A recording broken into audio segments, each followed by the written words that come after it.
예, 열기가 또 집중이 또 더 되어 가면서 또 마지막 강사님, 또 준비된 강사님을 또 소개하면서 우리가 마음을 또 마지막까지 집중하기를 원합니다. 남쪽에 오신 지가 이제 10년 되셨습니다. 2012년도에 남쪽에 오셨고요. 이용희 교수님이 그런 표현을 하셨습니다. 중국 감옥에 갇혀 있었습니다. 김건영 목사님. 그래서 에세이에서 전체에서 하나님 북송되지 않게 해주십시오. 됐겠습니까? 안 됐겠습니까? 안 됐으니까 여기 오셨겠죠. 그 기도 응답으로 이분이 오셨습니다 하면서 에세이 가서 특강을 하고 또 전체를 챙기고 주강사로 에세이에서 활동하는 것을 뵙게 됐습니다. 내래 죽어도 좋습니다. 최강성 교사님 책장 오셨습니까? 거기에 탈북민들 1기생, 2기생, 3기생을 모집하면서 계속 수백 명씩 교육을 시킬 때 우리 강사님 김건영 목사님이 1기생에서 최우수 학생입니다. 그 책자에 이름이 등장하고 22~23살이었던가요?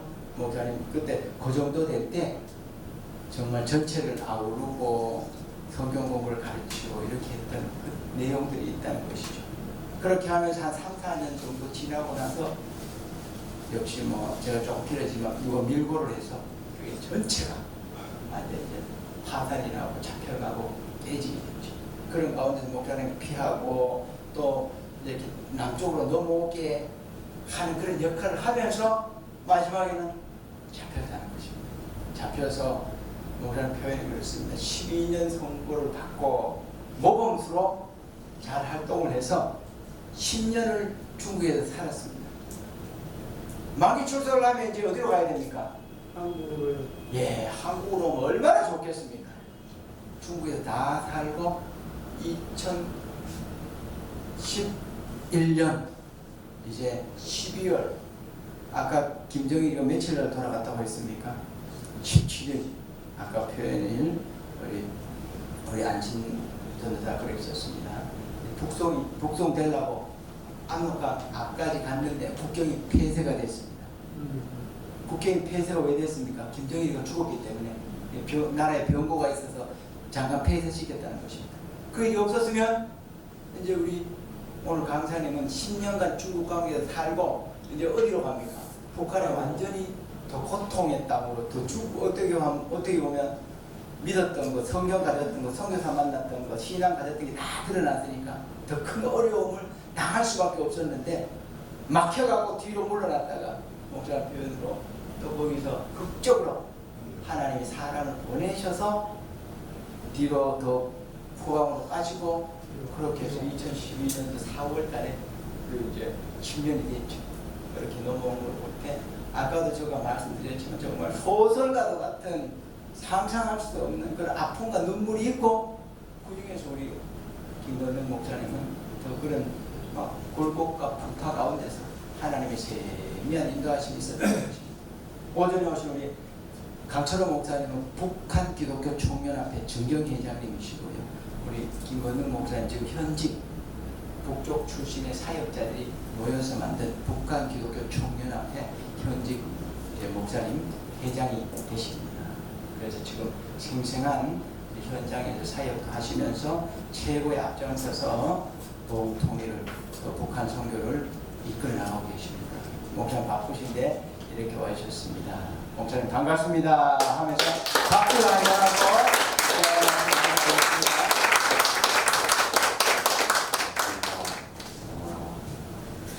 얼마 전에 제가 이제 며칠밖에 안 됐네요. 그 백령도 갔다 왔습니다. 제 고향이 황해남도거든요. 백령도가 원래 옹진군, 인천 옹진군. 이거 원래 이건 틀린 말이에요. 항해도 옹진군입니다 원래. 그런데 지금 백령도가 한국에서 지금 통제하기 때문에 인천 옹진군으로 지금 이렇게 쓰고 있어요. 가보니까 그 밑반찬 올라오는 걸 이렇게 보니까 여기가 황해도구나 이게 변하지를 않았더라고요. 이게 보니까 까나리 많이 드시잖아요. 근데 제가 북한에서는 멸치를 못 먹어봤어요. 그냥 까나리를 많이 먹었는데 황해도에서 인천에서 멸치를 먹다가 항해도에 가서 까나리를 먹는 순간 멸치가 더 맛있구나 이런 게 느껴졌어요. 그렇지만 문화라고 하는 게 사람들이 거기에 몸에 젖어 있는 사람들, 그래서 까나리를 접할 수 있고 먹는 사람들은 아주 즐겨 먹는 문화라고 하면서 아주 고향 가까운 그런 느낌으로 이렇게 돌아왔습니다. 지금 당장 이제 수석도 되고 가을이니까 고향에 대한 그리움도 있고, 다들 특별히 우리 탈북민들은 더 그런데 좀 통일이 빨리 됐으면 좋겠다라는 그런 생각을 하고요. 좀 전에 이제 사격할 때 정말 죽음의 고비 사실은 여러 차례 넘었습니다. 여러 차례 넘었는데 아마도 이 자리에 더 많은 우리 중국에서 예수 믿고 또는 북한에서 예수 믿었던 사람들이 살아있었습니다. 지금 이 자리에서 북한 광자로 하고 말씀 전하고 이런 사람들이 사실은 더 많았을 거예요. 그런데 많은 분들이 정말 정치범 중심 끌려가고 또 순교당하고 그런 분들이 참 많아요. 지금 9월 오늘이 3일인데 제가 2012년 9월 6일 날 하나원에서 나왔습니다. 하나원에서 나왔는데 그때 제 몸무게가 미달이었어요. 미달. 이제 그 10년 금방 감옥생활 하고 이렇게 나오다 보니까 아주 그냥 가는 데마다 왜 저보고 아버님이라고 이렇게 막 그래서 처음에는 충격받았죠. 왜 이 사람들을 나라보고 아버님이라고 그러지?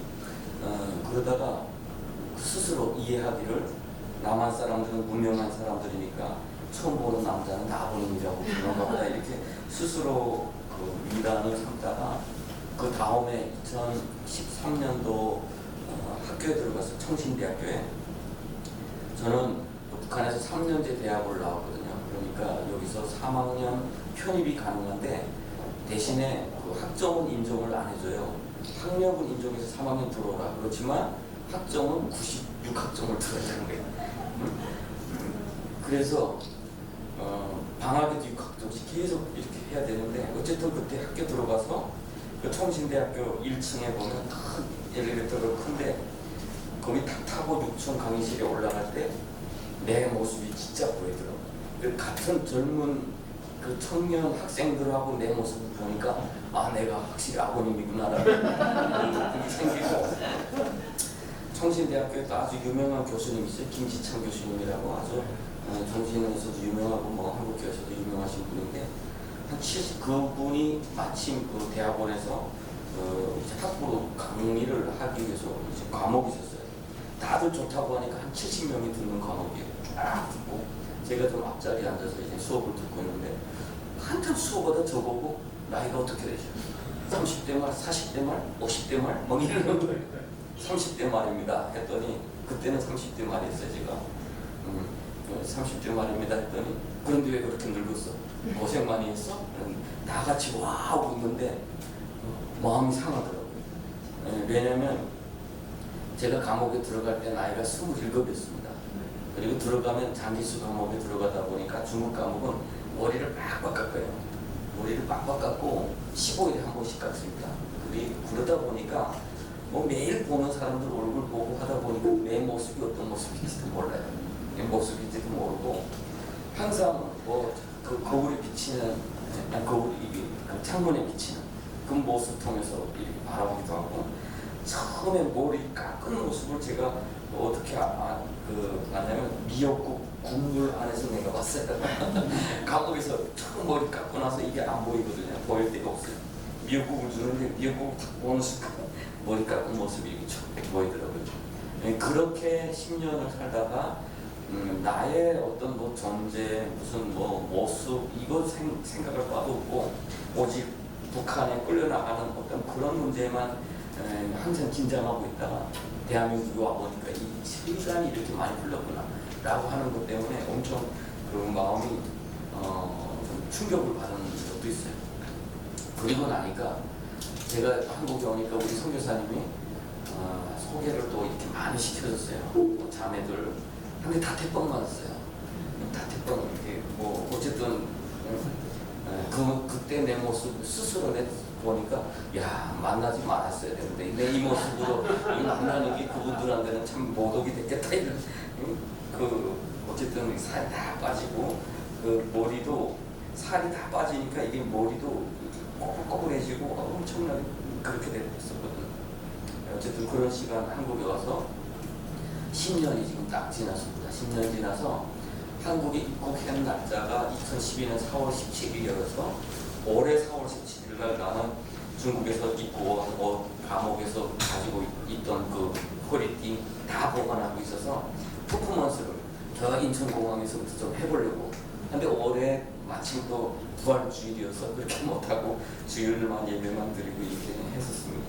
그런데 지금 쭉 시간을 돌이켜보니까 우리가 얼마나 폐쇄적인 곳에서 살아왔고 또 우리 북한 주민들의 삶이 그곳에서 벗어나서 중국이라고 하는 곳에 와서도 그렇게 얼마나 자유가 없었나라고 하는 그런 것들이 조금 더 깊이 느껴지는 것 같아요. 그때 있을 때는 그냥 생전 이것만 하나를 바라봤었는데, 그리고 어제는 제가 중국 조선족 분하고 만나고 왔어요. 그분은 어떤 분이냐면 저하고 같이 감옥에 지금도 아마 인터넷상에 제가 이렇게 연결해서 재판받는 사진이 있어요. 워낙 그 당시는 중앙에서 이 사건을 엄청 중시하던 사회를 이렇게 하다 보니까 언론이나 기자들이 많이 와서 제가 체포되고 뭐 그런 사진을 많이 찍었거든요. 그래서 제가 재판받을 때 우리 함께 쭉 서서 이제 찍은 사진이 중국 인터넷망에 있어서 제가 이렇게 다운받아온 적도 있는데 그때 같이 서셨던 분이었어요. 그때 그분은 한 50이셨는데 지금은 한 70이 되셔서 암 수술도 많이 하신 분. 그래서 어제 가서 같이 식사를 하는데 그때 그런 이야기를 했어요. 그때 법관에서 네가 했던 말이 아직도 기억이 난다. 무슨 말이 있어요? 그랬더니 우리가 중국에 들어오고 우리가 대한민국 가는 것이 조선족들이 대한민국 가는 거하고 차원이 다릅니다. 조선족들은 더 나은 삶을 위해서 가지만 우리는 그냥 생존을 위해서 갑니다. 왔더니 중국도 우리를 받아주지 않고 그래서 받아주면 저 대한민국으로 우리는 또다시 목숨을 걸고 가야 합니다.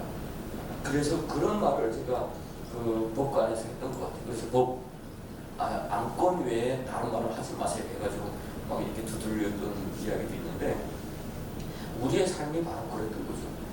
북한이라고 하는 그 사회 자체가 얼마나 폐쇄적인지 그렇게 굶어 죽어가면서도 이 나라가 우리를 먹이지 못하는 것에 대한 책임이 있다는 건 상상도 안 해봤어요. 상상도 어느 정도냐면 그렇게 사람들이 굶어 죽고 있는데 90년대 말에 굶어 죽고 있는데 북한에서 그 굶어 죽고 있는 주민들에게 어떤 교육을 했냐면 우리 장군님께서 김정일 장군님께서 한 끼 굶으신다라고 하는 말에 가슴이 뭉클했던 사람들이에요. 이건 거짓말이 아니에요. 진짜 그랬어요. 가슴이 뭉클했어요. 우리 장군님 굶으신다고? 뭐 이러면서 그리고 굶어 죽어서 내가 탈북해야지 결심하는 가운데 가장 큰 그 문제가 뭐였냐면 내가 나를 배반하는 것이 아닌가, 내가 당과 수령을 버리는 것이 아닌가, 이것이 가책이 됐던 사람이었어요. 그 정도로 북한은 북한 주민을 세뇌시키는데 성공을 한 나라예요. 그 성공한 나라. 여러분, 북한 군인들이 이제 그 세뇌된 상태에서 우리가 마주서서 볼 때에 그들은 지금 굶어 죽고 있어요. 그러면서 나는 수령을 해서 목숨 바쳐 싸웁니다라고 할 때에 넌 죽을 놈이라고 말할 것이 아니라 불쌍히 여길 줄 알아요. 왜냐하면 이 사람들은 선악을 분별할 줄도 몰라요. 오직 그렇게 교육을 받아왔어요. 자기가 굶어 죽고 자기 청춘 10년을 다 바쳐서 이렇게 고통당하고 있는 것도 모르고 있다는 거죠. 제가 그랬으니까. 그렇게 해서 탈북을 해서 한 3개월 지나니까 깨달아졌어요. 그때는 야 이게 내가 뭔가 잘못됐구나라고 하는 것을 깨닫고 점차 시간이 지나면서 중국과 북한 비교를 하면서 스스로 알게 됐어요. 우리가 속았구나. 그때는 우리 모든 것을 다 바쳐서 복수하고 싶은 생각이죠. 그렇죠. 사람은요, 그런 중국에 그런 책이 있었어요. 그 신문 기사가 그때는 아마 좀 지성인이 좀 중국 공산당을 향해서 쓴 그런 글이었어요. 지금은 시진핑 시대에 그런 글조차 쓸 수가 없어요. 근데 어떤 글이었냐면 미국의 그런 이제 싸움 지원이 있어요. 전문 싸움을 위해서만 훈련시키는 개가들이 있대요. 특수견이죠. 근데 이 견들은 집을 지키지 못한답니다. 이 견들은 어떤 사람에게도 온순하대요. 지금까지 키우면서 사람을 물건을 하면 무조건 탈락시킨대요. 탈락시키고 온순한 것만 남기다 보니까 이 견들은 자기 동족에게는 그렇게 살았답니다. 무조건 싸워서 이겨야 되니까. 그렇게 세팅된 개란 말이에요. 그런데 모든 사람 앞에서는 온순한 그렇게 만들어놨다는 거죠. 이 중국 학자가 뭘 말했냐면 우리가 과거에 그랬던 사람들이 아니었냐라고.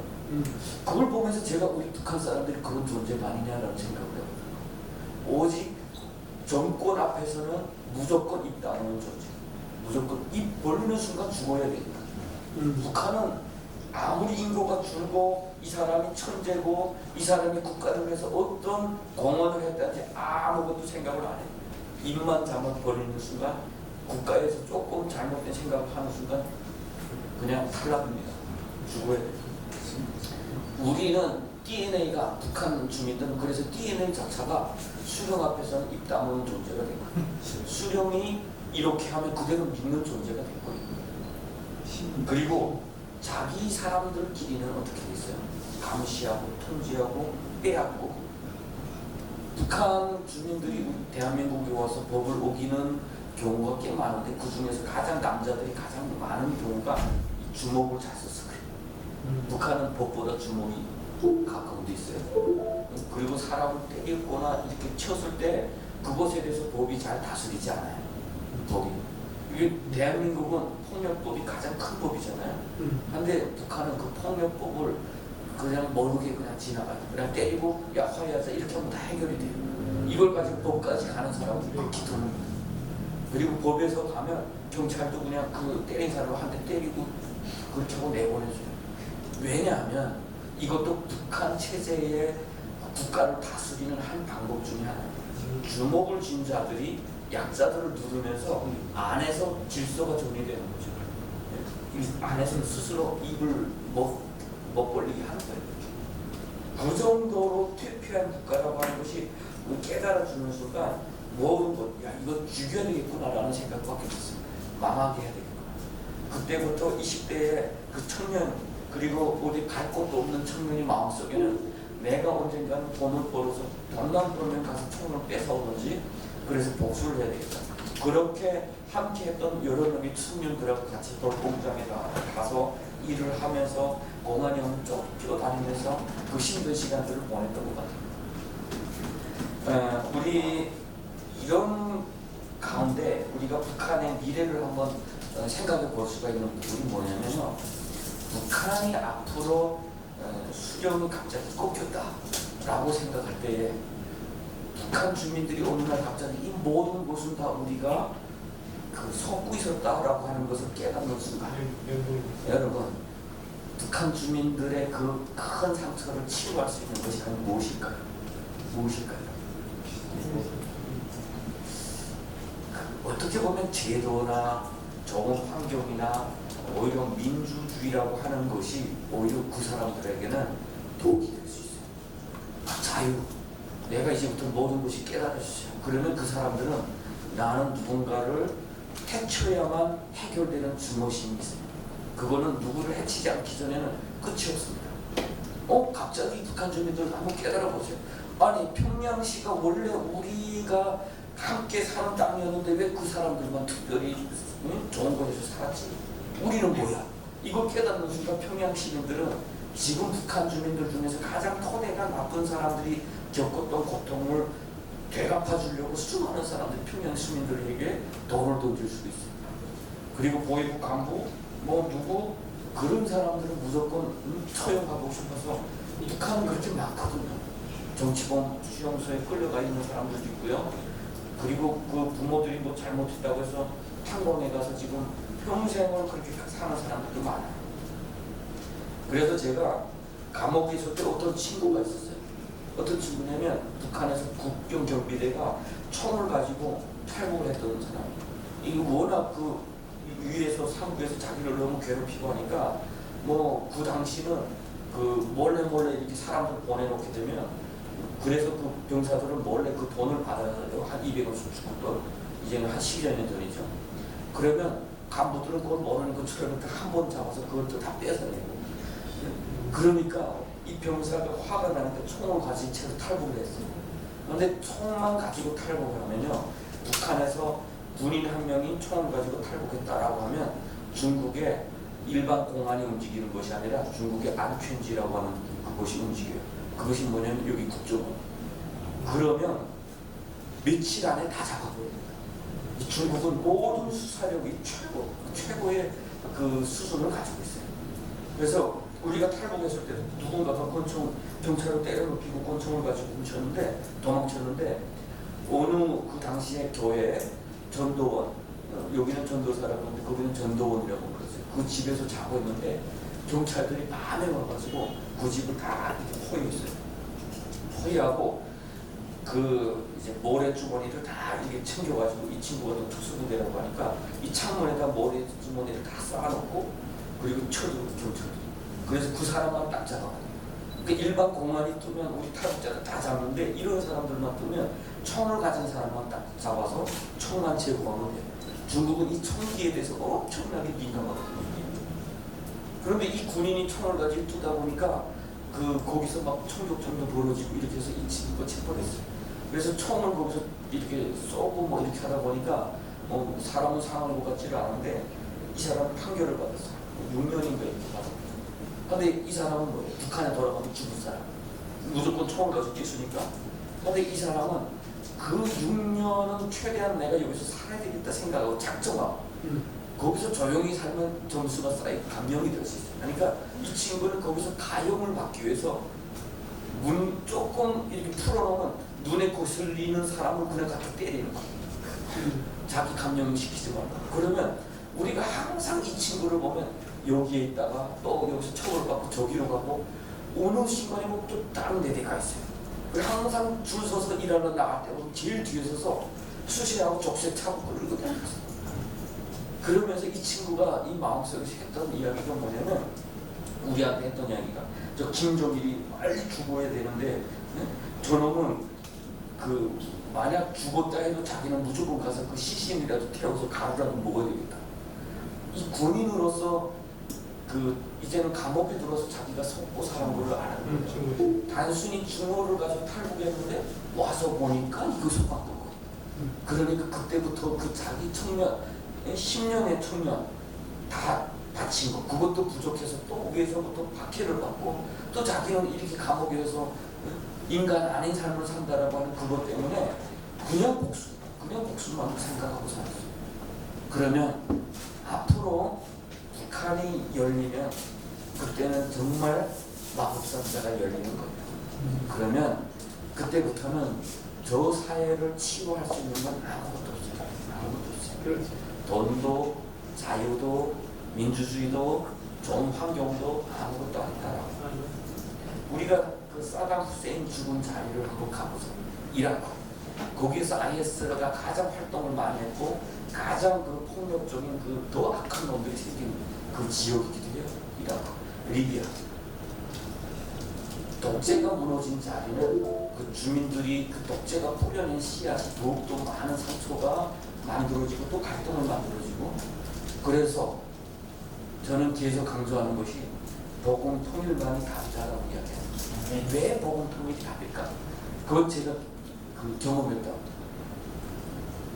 처음 그 23살에 막 이렇게 쫓겨서 숨어 다니고 있을 때 어떤 분들이 와서 저보고 공부하러 가서 넌 북한에서도 공부했으니까 여기 와서 공부해야 되지 않겠냐 해서 따라가는데 가고 보니까 나는 학교인 줄 알았어요.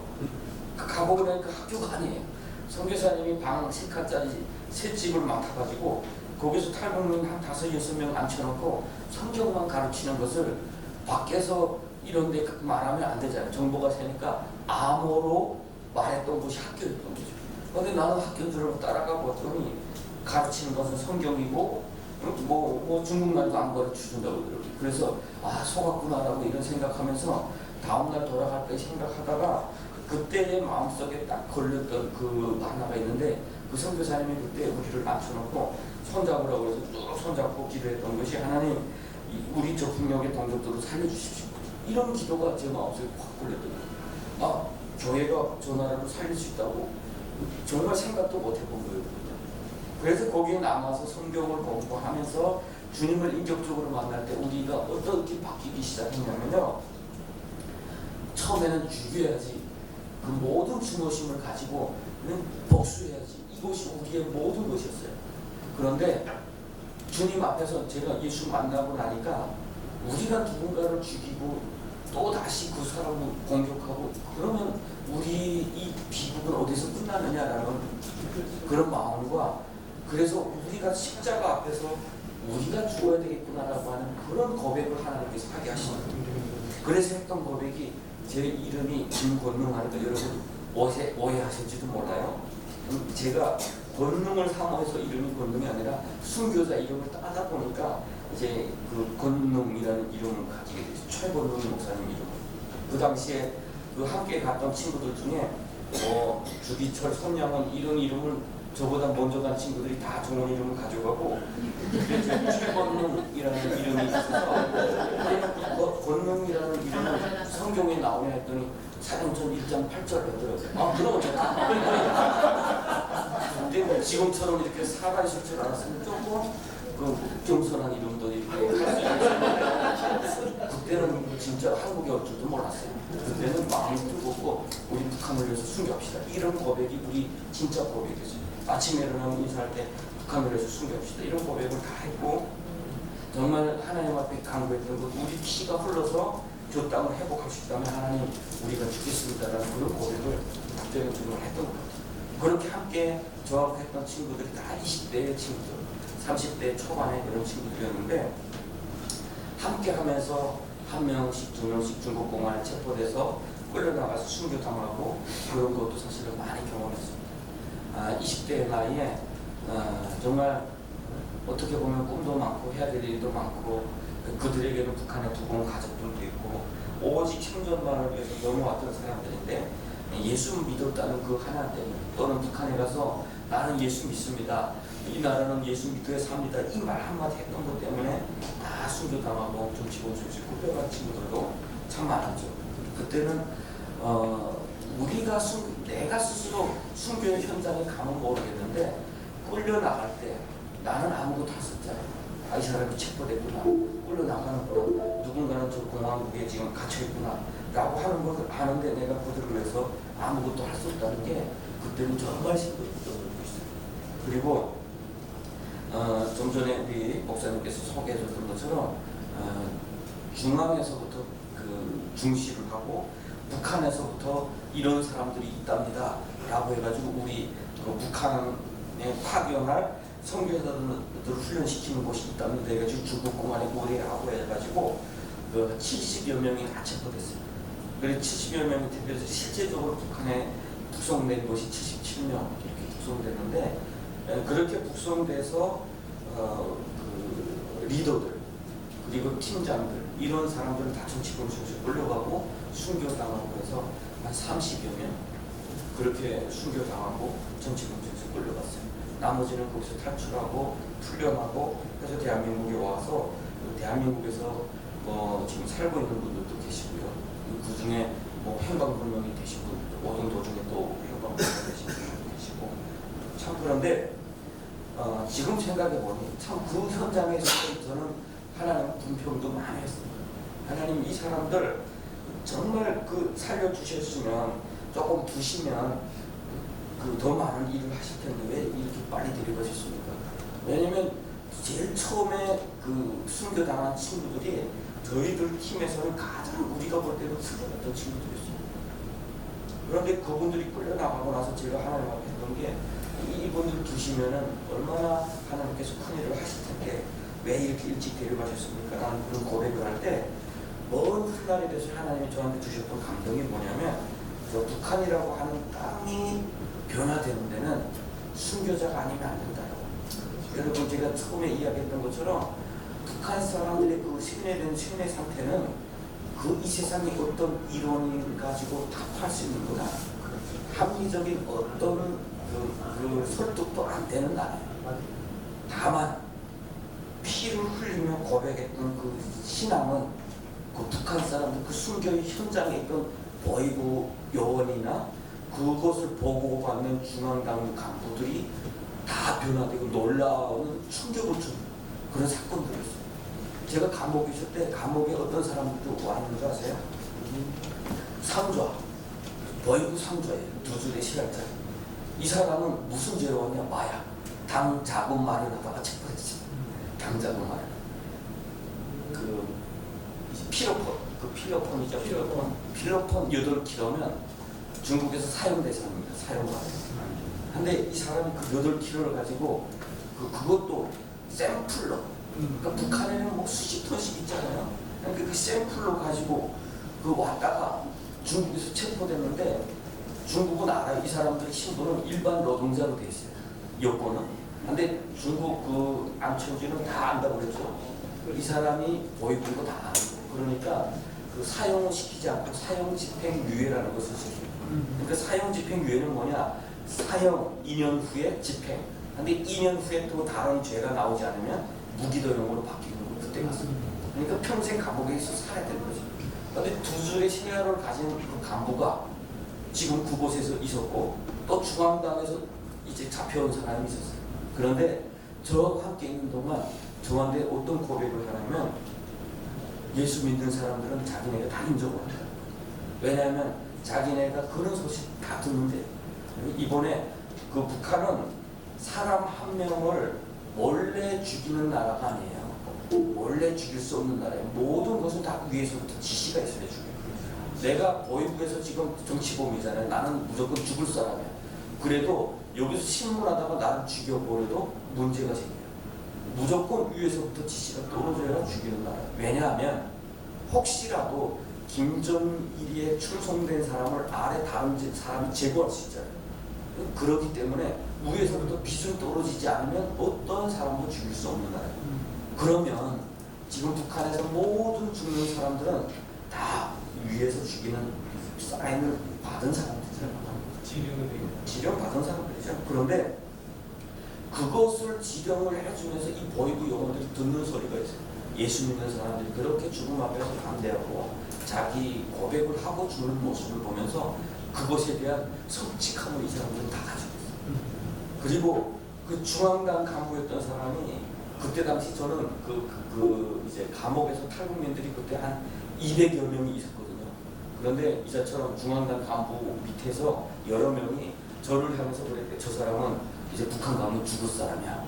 이렇게 이야기를 하니까 거기 있던 중앙당에 있던 사람이 야 저런 사람들은 죽는 거 두려워 안 해. 이렇게 이야기를 하더라고요. 근데 그 사람이 나한테 와서 이야기해 줄 때 저는 사실은 두려워하고 있었어요. 사실은 두려워하고 있었어요. 여기 감옥 끌려 나가서 북송된다는 것에 대한 두려움이 있었거든요. 근데 그 이야기를 할 때 제가 죄책감이 들었어요. 그러면서 이 북한의 중앙당이나 보이부 영혼들이 왜 이 기독교인들에 대해서 우리가 생각하는 것보다 더 고상하게 생각하고 있을까? 다 숨겨졌기 때문에. 숨겨졌기 때문에. 그리고 북한은 어떤 나라보다 기독교를 박해하는 나라예요. 왜냐하면 이것이 자기네 체제에 얼마나 큰 위협인가를 알고 있기 때문에. 마귀가 성경에 보면 마귀가 예수님을 제일 먼저 알았거죠. 제일 먼저 알고 제일 두려워해요. 결국은 북한을 바꿀 수 있는 힘은 오직 예수밖에 없다. 복음밖에 없다. 그런 문제에 있어서 우리 기독교가 할 일은 정말 많습니다. 그래서 우리 교회에 모든 예배를 마치고 나서 광고 때 하는 3가지 구호가 있어요. 그것은 교회는 대한민국의 희망입니다. 그리고 교회는 고난당하는 북한 주민들의 희망입니다. 내가 교회의 희망입니다. 저는 그것을 현장에서 그것을 깨달았기 때문에 내가 지금 예수님 앞에 있다면 내가 지금 그 하나님의 그 백성이라고 여기고 있다면 우리는 좀 긍지를 가지고 또 앞으로 북한의 미래가 우리 손에 있다는 것을 좀 깨닫고 알았으면 좋겠어요. 왜냐하면 교회가 무너지는 순간 북한은요 엄청나게 그 중호심 가운데 내전이 일어나고 그 안에서 살육이 일어나고 그것이 대한민국까지 올 수 있어요. 대한민국도 만만치 않잖아요. 갈등이. 그래서 복음만이 답이다라고 합니다. 그것이 제가 중국 땅에서 예수 믿고 나서 했던 그래서 북한은 예수가 필요한 나라고 그래서 북한은 순교자의 피가 흐르고 있구나라고 하는 것을 그때 깨달았던 거죠. 그리고 사실 저는 2001년도에 그 사람들 수많은 사람들이 체포될 때 제가 간발의 차이로 그 자리를 비켜갔습니다. 그 막 체포될 때 저도 성격이 저 사람들이 체포됐다고 나한테 사인을 보내왔어요. 어떻게 사인을 보내주는 줄 아세요? 여러분 앞으로 선교사 활동을 하려면 요거는 꼭 알고 있어야 되는 거예요. 내가 잡혔습니다 라는 순간 큰일 나죠. 나는 더욱 고통당해야 돼요. 알려줬기 때문에 나는 그 고문을 더 받아야 돼요. 그럴 때는 어떻게 해야 되냐면 이 사람하고 나하고 알고 있는데 딴 소리를 하는 거예요. 그러니까 나는 지금 멀리 있는 줄 아는데 나한테 전화할 때 어디 있어? 내가 어디 갈 테니까 거기 볼까? 이렇게 이야기해. 그럼 나는 내가 거기 없는데 이 사람이 나 거기 없는 거 아는데 이렇게 이야기를 하잖아요. 그러면 잡혔구나 이렇게 하는 거예요. 그 친구가 나한테다가 체포됐다고 지금 여기에 나도 그 자리에 딱 있다가 금방 일을 보겠다고 나간 후에 공안에 덮친 거예요 지금. 그래서 한참 있다가 일 다 보고 이 친구는 지금 어디서 뭐 하나고 전화했는데 안에서 막 이렇게 떠드는 소리가 나고 어디 있길래 자기는 지금 내가 어디 있는 거 안단 말이에요. 근데 어디 있길래 왜 안 오는데 뭐 이런 말을 이게 문제가 생기구나. 그럼 도망쳐야 되는데 그때 제 마음은 이 친구들 다 체포되고 하니까 너무 마음이 속상하더라고요. 그래서 한번 직접 가봐야겠다. 그리고 그 앞에서 그 아파트 밑에서 한참 지켰어요. 이 사람들이 있는지 없는지. 그리고 한참 있다가 저도 그 방 키를 같이 쓰고 있었기 때문에 열고 조용히 들어가는데 난장판에 다 그냥 짐이고 뭐고 다 흩어지고 막 끌려나간 자리가 있고 잡혔구나 하고 도망쳤는데 그 틈 사이가 있었던 거예요. 왜냐면 공안들은 아지트를 덮쳤잖아요. 그 덮치고 끝이 안 나요. 여기서 며칠을 잡니다 이 사람들이. 이 아지트로 찾아올 수 있는 사람들이기 때문에 그렇게 해서 또 많이 잡아요. 그런데 제가 다 체포해가지고 끌고 갔다가 다른 사람한테 짐 싸가지고 여기서 먹고 살기 위해서 오기 전 그 틈에 제가 들어갔던 거예요. 그래서 거기서 나와서 이제는 여기서 도망칠 데가 없구나. 전화도 다 꺼놓고 이제부터 한국 가야 되겠다. 그 전부터 제가 한국 보내는 일을 하다가 이제는 내가 가야 되겠다라고 이렇게 마음을 먹고 그때 제가 하나님과 약속했던 곳이 있어요. 처음 예수님을 고백할 때 제가 북한을 위해서 순교하겠습니다. 이런 고백을 했었는데 그 상황이 됐을 때 제가 어떤 마음이 들었냐면요. 두 가지. 여기서 내가 이제는 더 이상 할 일이 없다. 여기서 피해야 된다라고만 생각하나. 그리고 또 마음속에 한 가지 또 간절함이 있었는데 그때 당시 저희가 중국에서 결혼을 하고 그때 저희 그 아내가 임신을 했는데 임신을 하게 되면서부터 제가 하나님 앞에 했던 약속이 뭐였냐면 이 아이만큼은 좀 나처럼 고생시키지 않겠다라는 그 간절함이 또 생겼어요. 그래서 그렇게 하기 위해서는 이 아이가 고향도 대한민국으로 좀 만들어 주고 싶다. 그리고 그렇게 하려면 그 당시에는 몽골을 통해서 다 대한민국에 왔는데 7월 달에 이제 사막을 넘어서 들어가면 한 3개월 걸린대요. 다 이렇게 하나원까지 나오는데 그러면 10월 달에 얘가 나오면 되겠다 해가지고 7월을 결정을 한 거죠. 그래서 이제는 그 공안에 딱 치고 들어올 때 이제는 내가 갈 때가 됐나 보다 해가지고 7월에 출발을 했는데 가다가 중국 공안에 체포됐어요. 체포돼서 강제적으로 북송되고 저하고 함께 했던 팀은 제가 하루 먼저 가다 보니까 저하고 저희 아내가 체포돼서 북송되고 뒤에 오는 5명은 사막으로 제가 체포된 거 아니까 좀 당황하니까 사막으로 들어갔는데 좀 더 깊이 들어가다 보니까 몽골 땅까지 깊이 잘 들어가면 갔는데 길을 잊어버린 거죠. 2001년 7월 달에 그 몽골의 사막의 그 뜨거움 속에서 이 5명이 그 사막에 닷새 동안 버텼는데요. 그걸로 그러다가 8살 된 아이가 그 사막에서 죽었어요. 그 영화가 크러싱이라는 영화예요. 8살 된 아이가 그 사막을 넘다가 죽는 영화인데 그 아이가 우리 팀에 있었어요. 참 이 아이도 지금 살아 있었으면 이제는 20년 전이니까 28, 29 이렇게 됐을 텐데 그 아버지가 한국에 먼저 나와 있었어요. 그 가족이 다 뿔뿔이 흩어지고 이 아이가 그 혼자서 엄마는 거기서 사망하고 굶어 죽고 그 아이가 혼자서 그 꽃제비 생활하면서 정말 고생 많이 하다가 아버지가 사람 보내서 찾아서 데려오려고 그 어떤 선교사님한테 부탁했고 그 선교사님이 우리한테 좀 데려가라고 부탁해서 데리고 출발했는데 그때 2살짜리 아이가 있었고 8살짜리 아이가 있었어요. 근데 2살짜리 아이는 그 오른통에 업히다 보니까 그나마 괜찮았는데 8살짜리는 그때 그 성인들하고 같이 그 사막을 닷새 동안 헤맸다고 생각해보세요. 기진해 죽은 거죠. 마지막 날에는 이제 그 늪이 다 보여서 이제는 살았다. 그리고 그 물이 이렇게 호수처럼 이렇게 보이니까 여기서 물만 먹으면서 기다리면 뭐가 오겠다 싶어서 가고 있는데 사람이 좀 부족해서 보니까 얘가 따라오셨더라고요.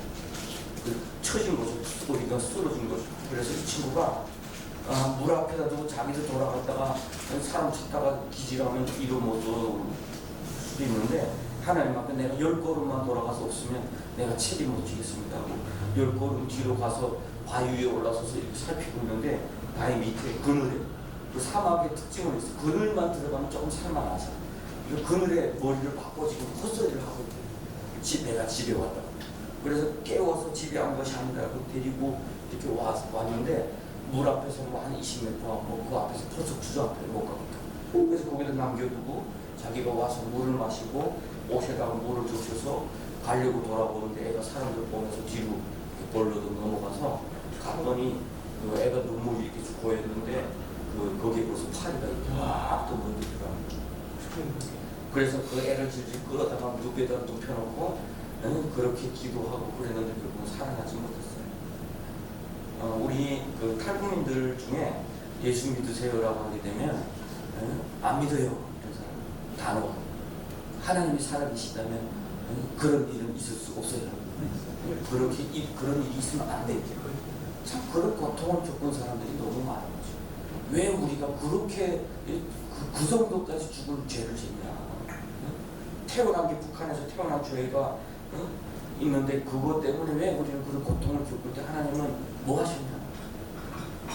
그래서 우리 탈북민 목회자들 중에도 간절히 하나님 앞에 기도할 때 하는 기도가 그거예요. 하나님 대한민국의 하나님만 되지 말고 북한의 하나님 좀 대주십시오.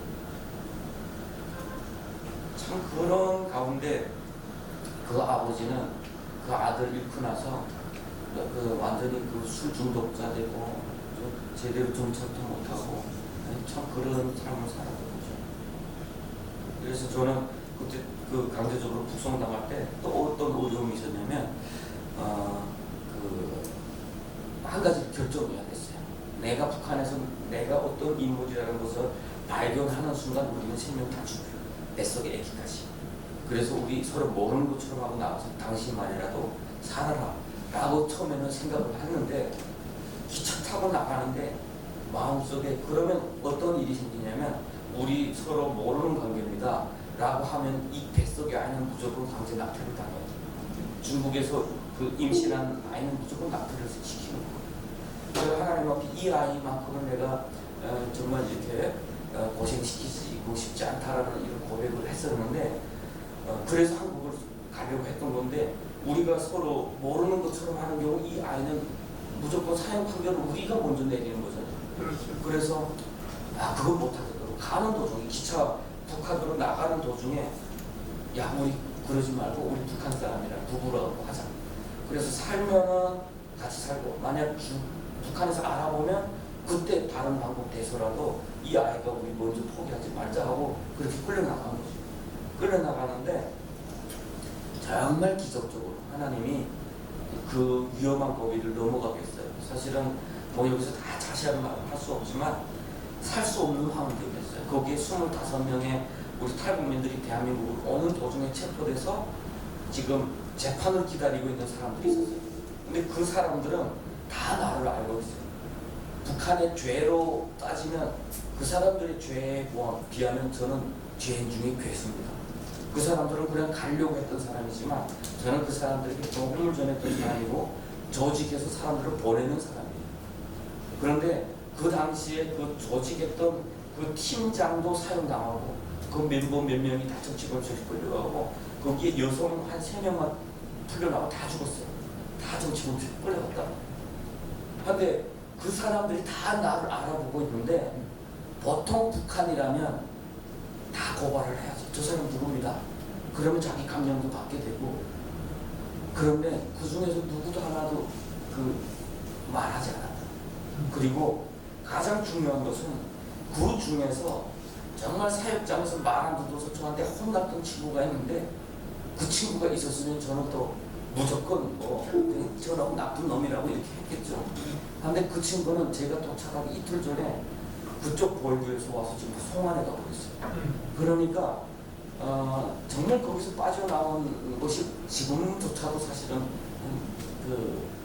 깜짝 놀랄 때가 있어요. 어떻게 내가 거기서 살았지? 그때 보이부에서 이제는 못 살겠구나라는 생각을 할 때가 어느 때였냐면 방에 딱 들어갔는데 그 북한 보이부는요 가자마자 옷을 다 벗어요. 뭐 돈 감추고 있느냐 팬티까지 벗어놓고 꼭 틈새에 다 봐요. 그 돈을 감추고 있는지. 여성들도 꼴딱 묶여놓고 앉았다 일어나는데 한다잖아요. 뭐 안에다 몸 안에다 감추고 빠지라고. 그렇게 하는데 그리고 옷을 다 입히고 이걸 뭐 허리띠 다 뽑아서 바지 다 벗겨놓고 그냥 내복바람에 이렇게 해서 들여보내요. 나올 때 보니까 그 바지 혼선을 다 뜯어놨어요. 거기 혹시 뭘 감췄나? 돈 감췄으면 자기네 보니까. 그리고 지금 내복바람으로 이렇게 들어가는데 딱 들어가서 이제부터 취조실 그 깜방에 있는 데부터 시작해서는 제가 이렇게 서서 걸을 수가 없습니다. 딱 90도 허리를 꺾어서 그 안으로 들여다보지 못합니다. 그리고 허리를 꺾고 가서 자기 깜방문 앞에 딱 서면은 깜방문도 그냥 이렇게 문 열고 들어갈 수가 없어요. 높이가 이렇게 돼요. 그러면 기어서 이렇게 높이가 너무 기어서 불처럼 들어가야 되거든요. 그리고 여기에 이제 감시창하고 여기에 이제 문이 이렇게 있는 거죠. 그런데 문을 탁 열어서 기어서 이렇게 들어가는데 안에 있던 사람들이 다 두 손 들고 다 허리를 꼭 풀고 지금 있어요. 두 손바닥을 다 땅에다 대고.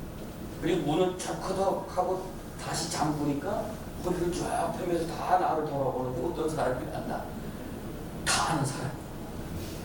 다 사역장에서 알고 있던 사람이고, 워낙 옆면 지역에서 제가 활동을 많이 하고 탈북민들 구출하고 하다 보니까 다 아는 사람. 이게 3명이에요. 그러니까 그때 무슨 생각이냐면 이 3명만 나를 고발하지 않으면 나는 여기서 벗어날 수 있겠다. 다른 방에 있는 사람들은 다 머리 숙이고 다니니까 여기에 누가 있는 걸 모르거든요. 그런데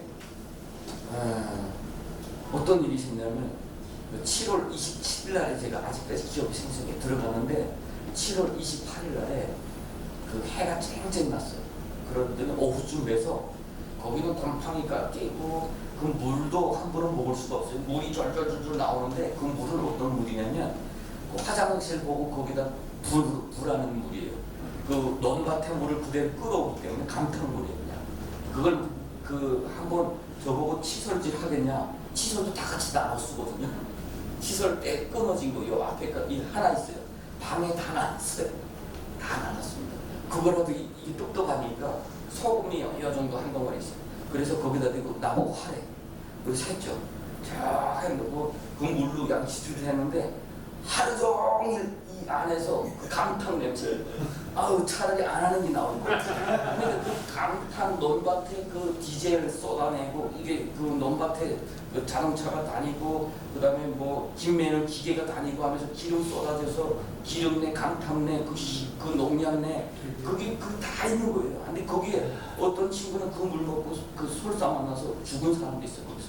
그런데 그 정도 이제 물이고 물 먹을 때는 어떻게 해야 되냐. 정말 목이 말라서 땀이 줄줄 나고 햇빛이 안 들어오니까 그냥 곰팡이 냄새 나고 그럴 때 물 먹고 싶으면 손 들고 선생님 메포 누구 물을 먹을 수 있도록 배려해 줄 수 있습니까? 이렇게.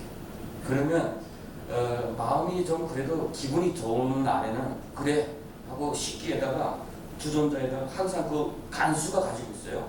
거기다 식초를 몇 방울 탄 그 물을 그 물 수질이 안 좋으니까 그걸로 소독을 하는 게 식초.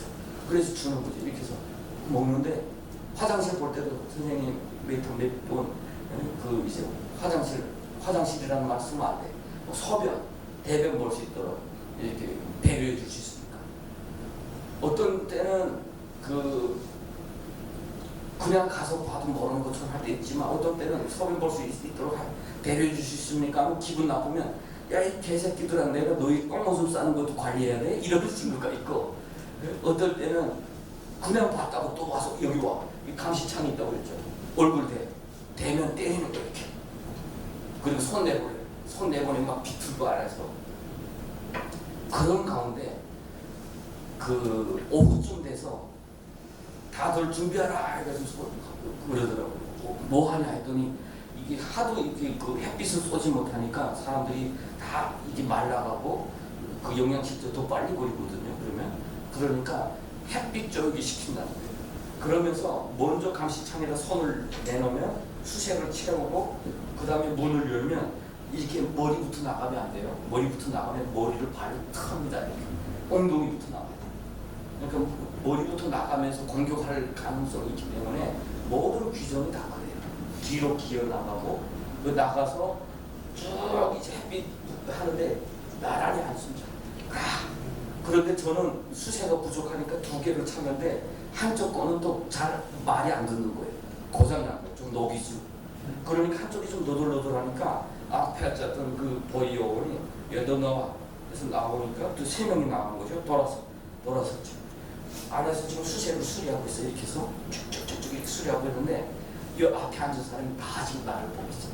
그때 아이고 나는 살 기회는 놓쳤고 4명, 그 안에 3사람만 나를 말 안 하면 되는 줄 알았는데 그 모든 사람이 지금 나를 보고 있는 거야.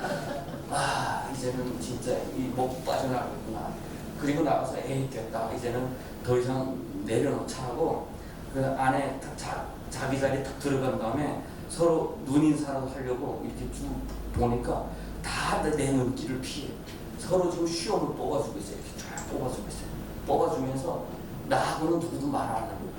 이제 어떤 친구를 딱 바라봤는데 그 친구가 순교자였는데 훗날에 순교했는데 딱 바라봤는데 나하고 이쪽 사선에서 딱 보면서 자기 수염 뽑으면서 이렇게 하더라고요. 보지만 하는 거예요. 왜냐? 훗날에 누군가 고발했어요. 너희는 다 혼나요. 그렇기 때문에 서로 모르는 것처럼 하고 있어요. 서로 얼굴을 안 보여요.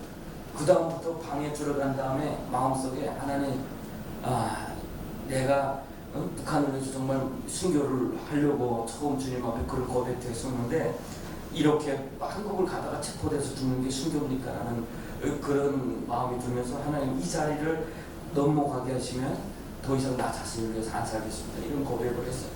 그런데 한 이틀 있다가 갑자기 제 이름 짐을 가지고 나갔더니 정말 기적적으로 4일 만에 보육에서 벗어난 거예요. 근데 그렇게 벗어나서 꽤 뚱뚱한 아내도 같이 벗어나서 이제는 됐구나. 우리 부부간이니까 이제 낙태를 안 시키구나 했는데 그때부터 시작입니다. 보이부에서는 우리가 한국 가려던 사람이냐 그리고 한국 사람들로부터 어떤 기독교 훈련을 받았냐 요것만 걸러내는 거죠. 그런데 그것만 걸리지 않으면 바로 넘겨주는 데가 여기서 말하는 경찰서입니다. 거기서 하는 것이 뭐냐 이자처럼 강제 낙태부터 시작해서 그때부터 또 확대가 시작이 되는데 그래서 또 거기 갔더니 그 병원에 가야 된다는 거예요. 낙태시켜요. 아니 우리 부부간입니다. 북한에서부터 부부간입니다. 라고 했더니 안 된다는 거예요. 너희가 불법적으로 가서 만났기 때문에 너희가 허락해줘야 결국은 너희 또 탈구할 거 아니냐. 그러면서 거기 이미 그 임신 3개월 된 자매가 있었고 저희 아내가 있어요. 8개월이 됐어요 이제는. 그런데 어느 날 갑자기 병원에 갔다가 오는 거 보니까 백분뚱해서 그냥 오는 거예요. 그래서 이거 뭐 위험하니까 안 되나 보다 해가지고 어떻게 된 거야 했더니 주사를 맞고 온 거예요. 배에다가 주사 낳자고 하는데 약물을 집어넣고 와서 다음날 11시에 가서 아기를 낳기로 했다. 그렇게 가서 아기를 낳는데 강제적으로 이렇게 이제 낳게 됐는데 8개월이다 보니까 아들이고 그리고 태어나서 울다가 죽었다고 하더라고요. 그래서 그날도 이제 머리에서 소나기가 막 쏟아지는데 경찰 우산을 쓰고 그리고 두 여자 피 헐떡 맞고 병원 갔다 이렇게 오는 모습을 보는데 옷이 갑자기 이상해요. 옷이 막 농촌 아줌마 옷처럼 막 이런 옷 입고 와서 일할 때 중국 농촌에 일하시던 분들 입는 그런 옷을 입고 와서 아니 당신 옷이 아니지 않냐 했더니 뭐라고 하냐면 그 옆에다 옷을 벗어놓고 자기는 고통스러우니까 뭔지 몰랐는데 깨나 보니까 옷도 다 있었네. 그런 사이에 북한이라고. 아 정말 그 충격이었죠. 그리고 나서 정말 그 소탈이 나가지고 거기서 금방 애기 낳고 나니까 시라지 국에다가 참기름을 이렇게 넣어주더래요. 근데 그게 뭘 잘못 먹어서 털 나가지고 그때부터 그냥 그 화장실 수없이 다니는데 약을 좀 병원 좀 가게 해주십시오 해도 안 데려가고 그대로 그냥 놔두고 그래서 그 먹을 거 주는 것은 그 완두콩 그럼 먹을 수 없는 거예요. 그거 계속 주고 하니까 그냥 거의 영양실조 걸리고 제대로 먹지도 못하고 거의 죽을 뻔했어요. 그래서 저는 강제노동 끌려나가서 일하고 일할 때는 밥을 조금 줍니다. 일 시켜야 되니까. 그래서 저녁에는 밥을 조금 남겨와서 그렇게 주면서 결국은 거의 마지막에 일어서지 못하고 팅팅 붓기 시작하니까 병원에서 거기서 데리고 병원 가더라고요. 병원 갔다가 약을 주는 것이 어떤 약이냐면요. 북한이 사정이 어느 정도냐면 풀을 가뤄내서 알약을 만든 그것이 북한에서 준 약이었어요. 그래도 그거 먹고 나서 멈췄어요. 멈추고 그래 거기서 이제 풀려나서 다시 돌아왔는데 그 사이에도 참 일들이 많은데 다시 탈북을 해서 제가 다시 들어왔을 때가 2001년 10월달에 10월 말에 탈북에 들어왔는데 그때 다시 한국에서는 빨리 한국에 오라고 저한테 사람들 보내고 했는데 그때 제 마음에 걸렸던 게 뭐냐 더이브에서 했던 기도 하나님 이 자리를 그냥 지나가게 하시면 이제부터 나 자신을 위해서 안 살겠습니다 라는 그런 기도를 했는데 그때 내가 한국으로 가야 된다라는 몸도 엄청 3개월 있었는데 그 몸이 다 망가졌어요. 다 망가지고 그 밥이 왜 그렇게 맛있는지 굶다가 오다 보니까 그 밥을 계속 입에서는 소화는 안 되는데 입에서는 그렇게 맛있는지 몰라요. 우리가 몇 끼 먹는 밥 있잖아요. 그 밥. 북한 주민들이 그 먹으면 그 밥 반찬이 하나도 필요 없어요. 진짜 배고플 때는 반찬이 필요 없어요. 반찬을 많이 찾기 시작할 때는 배가 부르다는 뜻이에요. 처음에 제가 갇혀 있을 때 진짜 그것도 하나님의 은혜인데 그건 뭐냐면 진짜 막 배고픈데 그 화보를 보는 친구가 그 밥도 하고 이제 밥 주걱으로 이렇게 밥도 하는 친구예요. 밥도 퍼주는 친구. 그러니까 이 고난이 좀 있는 친구예요. 밥 주걱 가진 고난. 근데 이 친구가 그 사육장에 있을 때 누구네 사육장에 있던 친구예요. 저를 알아봤어요. 그래서 저는 이 친구 나를 알아보고 또 고발할 것이 아니야 이렇게 했는데 오히려 반대로 이 친구가 저를 엄청 도와줬는데 어떻게 도와줬냐면 막 배고파서 있는데 저보고 나오래요. 석탄을 나누세요. 경찰한테 나 좀 석탄 좀 나눠야 되겠습니다. 그러니까 나라. 그러니까 사람 데리러 나를 불러낸 거죠. 불러서 한 2번 나르고 들어오래요. 식당으로. 옥수수를 지금 막 삶고 있는데 퍽퍽퍽 퍼서 이만큼을 주는데 첫 숟가락을 터는 순간 입에서 뭘 맛을 느끼는 줄 아세요? 단맛. 그렇게 달 수가 없어요. 근데 거의 다 먹었는데 옥수수 뜬내가 나는 거예요. 그러니까 썩은 옥수수에 이 옥수수가. 그러니까 너무 배고픈 상태에서는 이게 그렇게 달고 고소할 수가 없어요. 여러분, 반찬 없어서 밥 못 먹겠네 이런 말 하지 마시기 바랍니다. 그것은 여러분이 너무 행복하다는 뜻이에요. 회개하세요. 반찬이 없어서 밥 못 먹겠네. 저는 그래서 지금 그런 말 절대 안 해요. 저희 아내는 저한테 너무 편안하다고 합니다. 주는 대로 먹었어. 그래서 막 그러다 보니까 소화는 안 시키고 뭐 꿈속에서도 뭘 먹고 싶어도 생각나면 가서 또 먹고 하니까 막 이렇게 팅팅 붓고 몸은 너무 아팠거든요. 근데 그 사람들 와서 나를 데려가자 할 때 어떤 사건이 있었냐면 우리를 돕던 탈북민 그 리더하고 또 그 한국 선교사님이 그때 체포됐어요. 2001년 12월 달에. 그러니까 그때 제가 어떤 생각이냐면 아 내가 나와서 이 일을 하라고 하나님께서 그때 나를 살려주신구나 이런 생각을 하니까 더 이상 도망 못 치겠어요. 그래서 거기서 남아서 우리 탈북민들을 구출하고 복음 전하고 사람들 보내고 이런 일을 하다가 2002년 3월 16일 사건이라고 그 베이징에 있는 스페인 대사관에 25명의 탈북민이 막 뛰어들어간 사건이 있어요. 경찰을 물리치고 와 또 뛰어들어가니까 전 세계 뉴스로 다 떠버렸어요.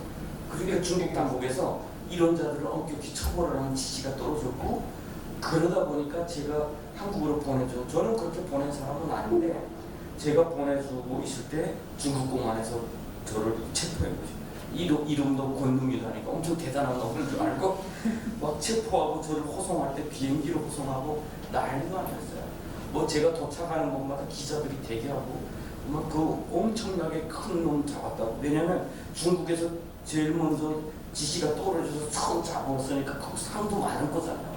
아니 그거 뭐 어디나 마찬가지. 이걸 또 막 부풀려가지고 그래서 뭐 왜 해외 세력과 이렇게 연관된 이런 단체, 이런 조직을 두쳐냈다 해가지고 그 뉴스에도 많이 올랐거든요. 그래서 체포돼서 감옥에 끌려갔는데 처음에는 재판 받을 때 그랬어요. 너는 탈북민 도왔기 때문에 그냥 그 중국법에 저촉되지 않을 수도 있어서 북한으로 나갈 거다. 그래서 깜방에서는 항상 저에게 맛있는 거 많이 먹으라고 했어요. 왜냐하면 북한으로 가면 죽을 사람이잖아요. 그러니까 항상 중국은 사형 판결이 지금도 진행되는 나라예요. 연기들과 같은 그렇게 큰 도시가 아니에요, 연기시가. 그런데 그 도시에서 한 해에 사형장에 끌려나가는 숫자는 한 100명씩. 그러니까 엄청나게 많은 사람들이 사형당하는 거고. 그래서 저희 방에도 사형수가 있었는데 그때 그 저하고 사형수가 제일 친했어요. 그럼 누가 먼저 갈 거야? 그 친구도 한 27살. 그리고 27살. 제가 그 당시 27살. 그래서 뭐 그러면서 마지막에 이 친구 가기 전에 제가 복음을 또 전하기도 하고 그랬는데 그러면서 항상 그 죽을 사람이라는 어떤 그 딱지를 가지고 살다가 판결문을 가서 받아가지고 왔는데 그때 뭐냐면 12년 반. 그 깜빡문 쫙 열고 들어오니까 어떻게 되냐 해서 12년 했더니 와 하고 박수를 받았어요. 거기 한 20명 되는 그 수감자들한테. 왜냐면 살았다는 소리예요. 북한에 가면 죽을 사람 최소한 감옥에서 10년 살 수 있잖아요. 그래서 2년 동안 그 감옥 깜방에 있고 그 저쪽 진짜 감옥에 끌려가서 구치소에서 감옥으로 넘어가서 그곳에서 10년을 감옥 간 거죠. 근데 처음에 감옥에 갔더니 얼마 받고 왔느냐 해서 10년 했더니 아유 놀러 왔네. 그래서 알고 봤더니 거기는 다 사형 집행유예, 무기도용 이런 사람들이 오는 데다 보니까 상대적으로 10년은 놀러 온 거예요. 그리고 그러는 거예요. 빨리 지나간다. 근심하지 말라. 빨리 지나간다. 근데 저한테는 빨리 지나간다는 말이 좋은 말인지 나쁜 말인지도 모르겠어요. 왜냐면 감옥에 들어가면 얼마 남았냐라고 물어보는데 저는 얼마 남았냐가 없어요. 뭐 10년 후에 감옥 문 열고 나올 수 있다면 저한테는 엄청나게 그 뭐 이제 희망이겠지만 10년 살고도 북송돼야 되니까 저한테는 뭐 그게 없잖아요. 그리고 실질적으로 거기 있는 많은 탈북민들이 다 북한으로 나가요. 북송되거든요. 그리고 저하고 같이 체포된 사람이 있어요. 탈북민 리더. 저는 12년 받고 그 사람은 4년 받았는데 그분은 2007년 9월달 지금 아마 이 추석 직전이었는데 그때에 중국 공안에 의해서 강제적으로 북송됐어요. 그것도 형기 9개월 남겨두고 비밀내로 북송시켰어요. 왜냐하면 이분이 중국 당국에다가 그 이제 난민 신청을 했습니다. 북한으로 돌아가면 정치적 이유 그리고 종교적 이유로 박해받을 우려가 있는데 난민이다. 국제 난민 조약에는 분명히 그렇게 새겨져 있으니까 중국도 거기 가입한 나라니까 그 난민 신청을 한 거죠. 나 북한으로 돌아가면 정치적 이유 그리고 예수 믿었던 종교적 이유로 박해당합니다. 그 증거도 있습니다. 해가지고 올렸더니 중국 공산당이 이거 얘를 놔두면 이제 자칫하면 또 떠들겠다, 위험하겠다 이렇게 생각하고 아직까지 9개월 남겨뒀을 때 강제적으로 제가 몸을 아버지 질질 끌려나갔어요. 그때가 제 신앙에서는 가장 큰 힘든 시간이었어요. 왜냐하면 이분은 북한의 아들하고 딸이 있습니다. 그래서 저한테 항상 그래서 자기가 꿈에 이제 사형장에 끌려나가는 꿈을 꿨대요. 그러면서 식은땀 다 흘리고 저한테 와서 진지하게 저한테 무슨 이야기를 했냐면 약 좀 얻어다 달라. 무슨 약? 만약 구성된다면 그 다리 앞에서 먹고 죽겠다는 거예요. 저는 예수 믿는 사람으로서 그거는 안 됩니다. 북한에 나가서 그 사람들이 죄를 더 쌓고 죽어야지. 최소한 그 사람들의 총알을 하나라도 더 쓰고 죽자. 왜 스스로 목숨 끊으려고 했던 그렇게 이야기했어요. 그랬더니 이분이 했던 말이 아들하고 딸 때문에 그런다. 이 북한 사람으로서는 다 아는 이야기죠. 그 아버지가 당을 위해서 아주 북한이 싫어하는 범죄를 했을 경우 그 자녀들은 아버지가 어떤 죄 지은지도 모르고 처벌받아야 돼요. 중하면 정치범죄에서 끌려가야 되고 경하면 항상 사회 밑바닥에서 살아야 돼요. 딸 같은 경우는 뭐 누구한테 시집 갔다가 그 가족이 이 가문이 문제가 있다 해가지고 이혼할 사역이 돼요. 왜냐면 그 다음 세대까지 문제가 되거든요. 그러니까 남자의 입장에서 이 여자하고 같이 살 때 그 다음번에 태어난 애들도 또 고생이에요. 엄마가 토대가 걸리니까. 북한에서 사는 사람 치고 이걸 모르는 사람이 없어요. 그러니까 이분이 저한테 그런 이야기를 했죠. 근데 제가 그때 할 말이 없었어요. 그래서 제가 했던 말이 하나님을 믿읍시다. 하나님 믿고 우리 내가 하나님이 나를 데려가시면 좋고 내 목숨을 걸고 내가 이 선생을 위해서 기도할 테니까 이 선생은 살아난 겁니다. 우리 기도합시다 라고 했는데 그때 끌려나가는 모습에 제가 완전히 멘붕이 된 거죠. 왜 기적은 일어나지 않는 거냐? 왜 하나님은 일하시지 않는 거냐? 이 사람은 죽으면 안 되는 사람이고 이 사람뿐만 아니라 우리는 수비한다 치고 이 자녀들은 그렇게 되면 안 되는 거잖아요. 그것 때문에 이분이 그렇게 자기 목숨, 자기 신앙 앞에 하나님 앞에 본진 거 알면서도 자기 자녀들 보호하고 싶어서 그런 선택까지 했었는데 왜 그것을 살려주지 않습니까? 라고 하는 것 때문에 제가 너무 힘들었죠. 그러면서 같이 떠올랐던 것이 뭐냐면 2002년도 월드컵이에요. 월드컵. 제가 깜방에서 월드컵 보면서 얼마나 응원했는지 몰라요. 막 골 들어가면 제가 몸 밖에 있는지 감옥 안에 있는지 감옥 밖에 있는지 머리를 빡빡하고 뭐가 좋다고 막 떠들고 난리도 안 됐어요. 그런데 그때 너무 차이가 많은 거죠. 사람들은 축구 경기를 위해서 저렇게 하나가 되는데 동족이 가까운 곳에서 이렇게 불합리한 학대를 당하고 있는데 너무 조용하고 있잖아요. 너무 조용하고. 이 세계는 너무 조용해요. 우리는 마치 그것을 위해서 태어난 것처럼 그렇게 죽어가고 있는데 그것 때문에 도대체 내가 그런 생각을 하나님 도대체 살아계시나? 하나님 살아계시나? 우리가 뭔가 잘못 착각한 거 아닌가? 차라리 북한을 향해서 돌이라도 던지고 죽는 것이 나올 걸 막 이런 생각을 하면서 너무 고통스러운 시간 보냈던 적이 있어요. 제가 지금도 찬양 가운데 예수 우리 왕이여 이곳에 오셔서 우리는 우리 예배 때 임내성인데 왕이신 주님께서 그 자리에 계신다라고 하는 것이 우리에게 얼마나 큰 위로가 되고 힘이 되는지 모르겠어요. 그 고난 가운데 있을 때 그 자리에 하나님이 안 계시는 것처럼 보여요. 하나님 어디 계십니까? 그래서 정말 깊은 고통 가운데 마음속에 증오심을 품고 산다는 것이요. 하나님이 왜 우리에게 증오를 내려놓고 살라고 하는 것을 철저히 깨달은 게 그 시간이었던 것 같아요. 감옥은 심는데 마음에 증오심까지 품고 사니까 숨조차 쉴 수가 없어요. 세상은 딱 한 칸. 그럴 때 하나님이 정말 저를 위로했는데 저도 모르는 사람 중국의 어떤 곳에서 집에서 예배하던 한 목회자가 저에게 찾아와서 편지를 두고 갔어요.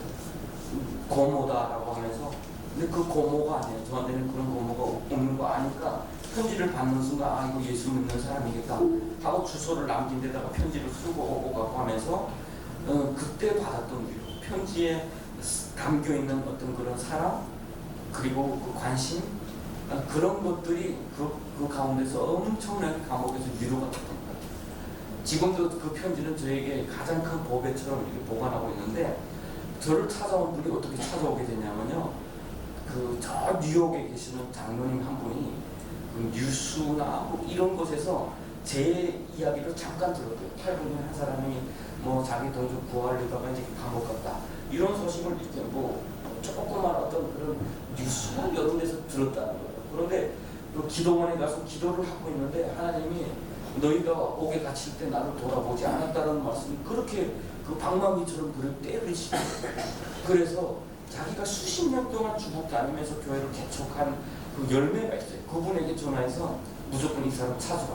근데 중국의 그 넓은 감옥에 그 많은 감옥에서 어디가 찾겠습니까? 처음에는 못 찾는다 했더니 그 장로님이 못 찾으면 너하고 나하고 관계는 여기서 끝이다 라고 하니까 그분이 그때부터 수소문해서 아 탈북민들은 어느 감옥에 간다더라. 그러면 그 감옥에 누구 찾아서 찾아간 거예요. 찾아서 그 친척이라고 하니까 친척이면 증명 내놓으라. 그 증명 없잖아요. 그러니까 그냥 아는 사람에게 쪽지 편지를 써서 보내는 거죠. 친척이다. 그때부터 편지를 계속 오고 가고 하면서 나오기 직전까지 하나님이 정말 그 엘리야가 로뎀나무 밑에서 이제는 죽어도 좋습니다라고 할 때에 천사를 보냈던 그것을 제가 감옥에서 경험을 했죠.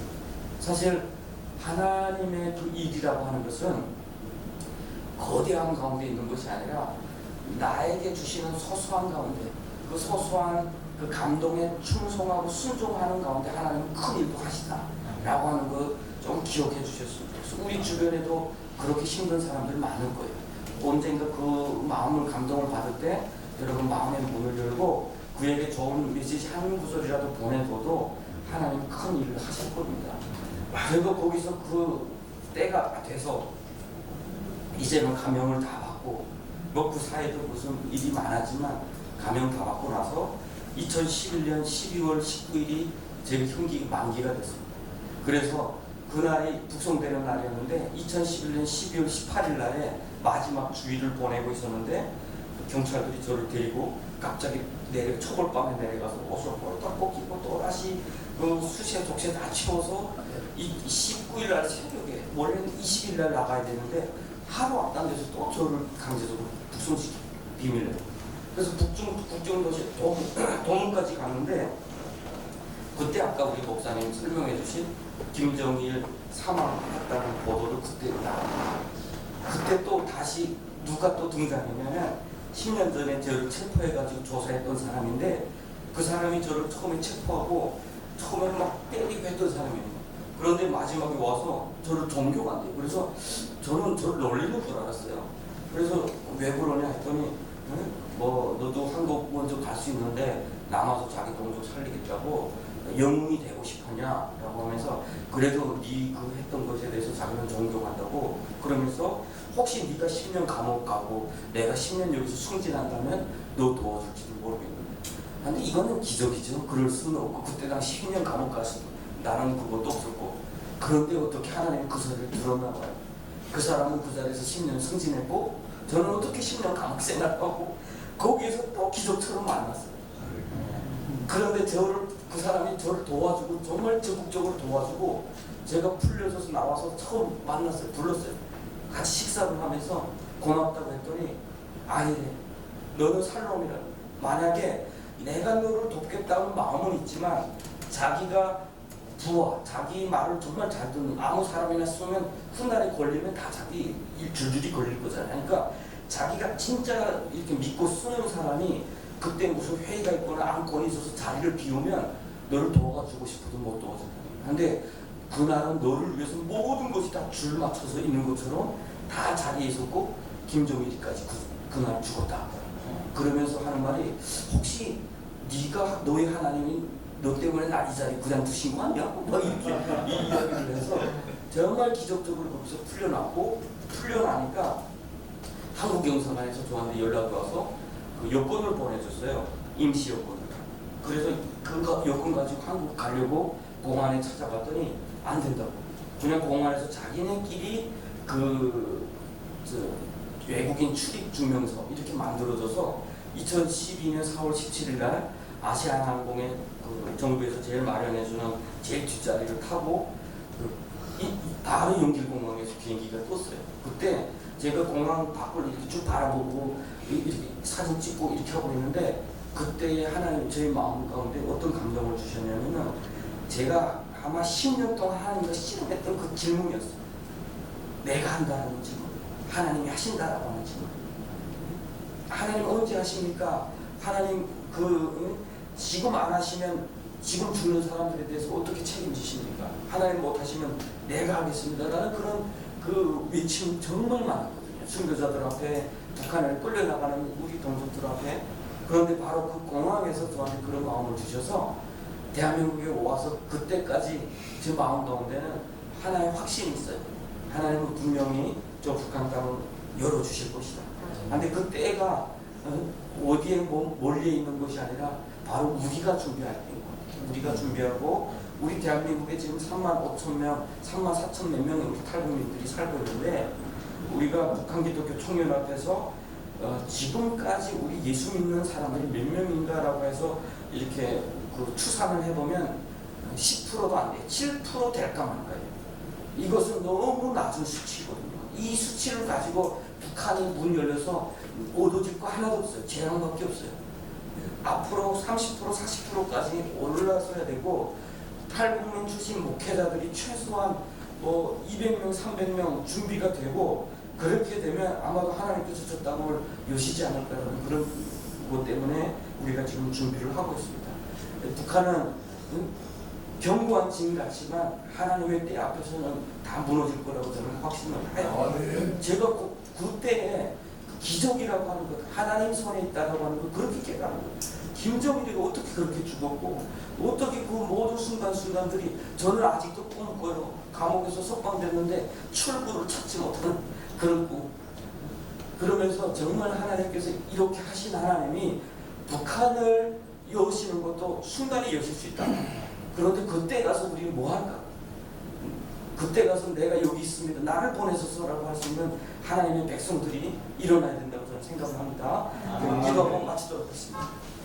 갇힌 자의 탄식을 들으시는 하나님, 죽이기로 정한 자를 해방하시는 하나님, 저 북녘 땅에서 고난 당하는 자들의 탄식을 들으시며 지금도 하나님께서 일하실 그 때를 위해서 준비하고 계시는 줄로 믿습니다.